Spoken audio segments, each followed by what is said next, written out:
Like install medical equipment too? Yeah, I have to install this stuff. Yeah, I have to like plug it in, how to use it. I have to educate them on how to use it and stuff like that.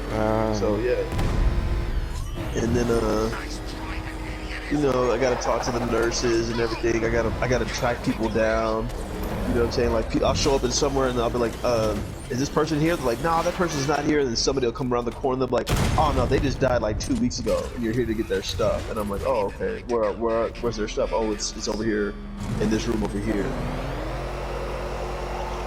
So stuff like that happens. And then, what else? I ain't had nobody die in the toilet yet. Most people die in the bed. I did have that one lady who was trying to commit suicide, I think. But yeah, so that's about it. I had to call 911 for her. She was like refusing to go to the hospital, but I think she had like took her meds. She was trying to overdose on her meds and smoke herself, and I was like, bro, not cool.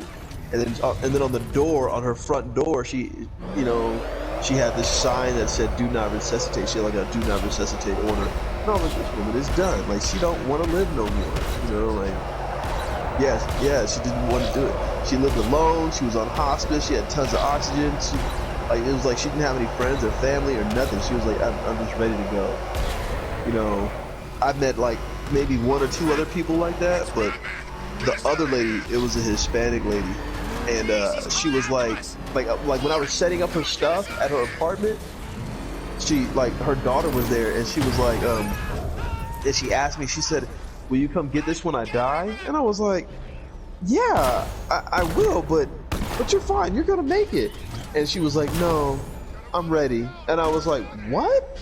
And then, like, she just walked off, and I was like, I looked at her daughter, and I was like, what? And she was like, she's had cancer 5 times, and this time it's gonna kill her, and she's just tired of chemo, she's tired of medication, she's just tired, and you know, she's been sick for so long, she's just like, I'm ready, and I was like, oh, okay, thank you.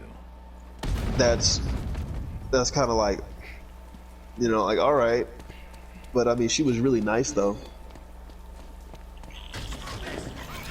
So really you met a nice old woman who was ready to die. Yeah. Well, she wasn't even old. She was probably like in her 40s. What? She wasn't even old. Yeah, she wasn't even old. Her daughter was, yeah, like, she wasn't old. You know, like I was telling it, like me and Anna talked about this, and we were like, you know, like thinking like about what is and what isn't old, and we were like, man, I don't feel like 30's old anymore. Like, I'm 34, I don't feel old. You know, I used to think 30 was old when I was 15. I'm like, 30's old. Like, 30's old. Now I'm 34. I'm like, man, it's not that old. It's like, you know, and like I'm talking to Anna. I was like, what do you think is old now? She's like, probably 70. Like, 70's probably actually old. You know. Oh yeah. Anna said like 65, 70's kind of like old. You know. And it's right. It depends on how you live your life. Because I just see some people that are like, you know, 50. And they look like they're 80, and you're like, bro, what did you do? They're like, oh, I drank all the time, I did drugs all the time, I drove fast, I lived dangerously, and you know, it all caught up with me one day, and I'm like, oh, that's horrible. Hey, that's horrible. You know, I like. He's coming after us.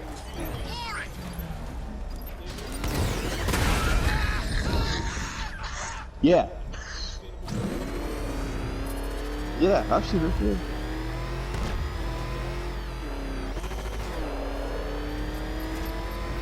Yeah, definitely. Agreed. Much agreed. Because,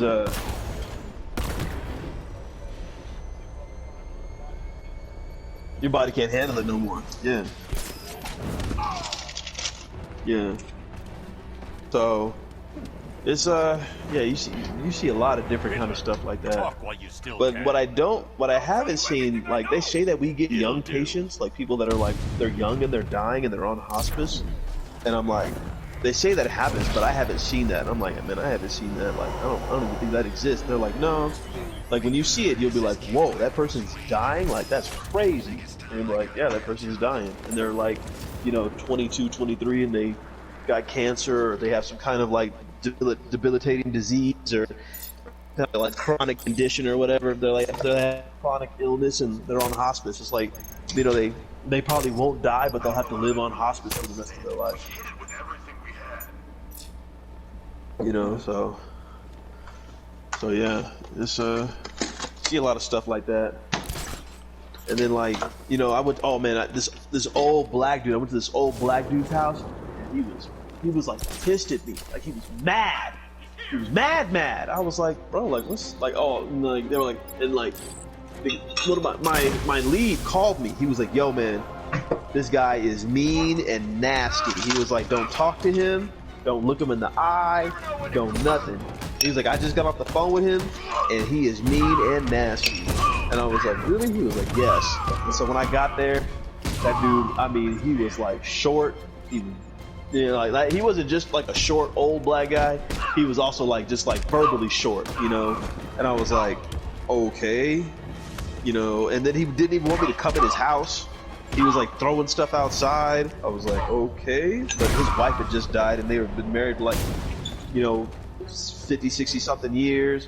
And I was like, yo, man, like, if you're gonna be mad, that's fine. Like, I understand. Like, you know, if I'm with Anna for 60 something years and she dies, I'm gonna be hurt too.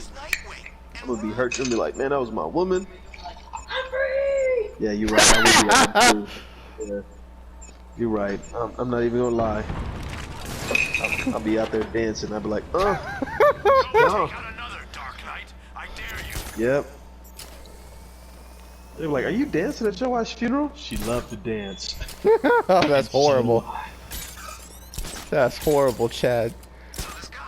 I'm a bad person, what can I say? You wouldn't be a witness if you were. Not true. They'd almost let anybody get baptized. No, that's not how that works. Well, they let anybody come to the Kingdom Hall. Stop stripping your wallet from your drawer. And that's exactly what he said. Almost anybody. But there have been people who have bad intentions who get baptized. See? And like they've had special agents, government agents, become witnesses and become elders, and then they leave. So gotta watch out for that. Some of them stay. Some of them stay witnesses. Some of them don't.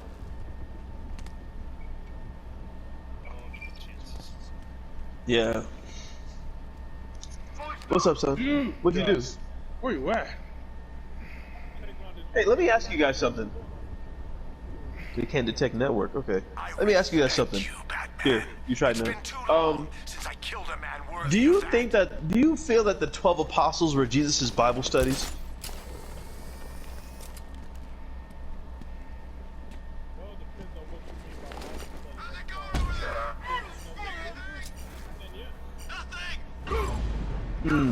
Okay. Well, I was talking to my sisters about it, and I was like, you know, I don't think Jesus had Bible studies. She was like, well, what do you call the 12 apostles? And I was like, I never really considered them to be Bible studies. Ever. Huh? Help this guy. He's down. What's your location? Over here. Apostles. Yeah, apostles. You call them apostles. Yeah, they were disciples of Jesus, but I never thought of them as Bible studies because, you know, it never really... Huh? No, it just... Well, because they always seem more like friends, like homies, like people he was just hanging out with, and he was giving them information. He wasn't like... It never seemed like he was actually like sitting down and going over scriptures with them. It was more conversational, you know?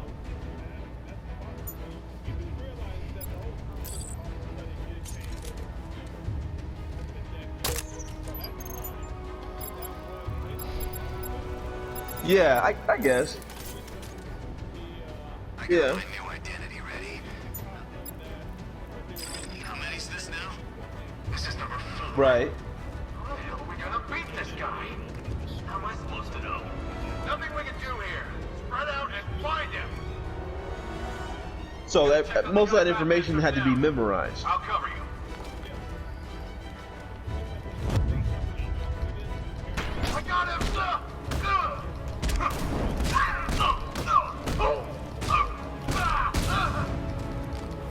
Right. I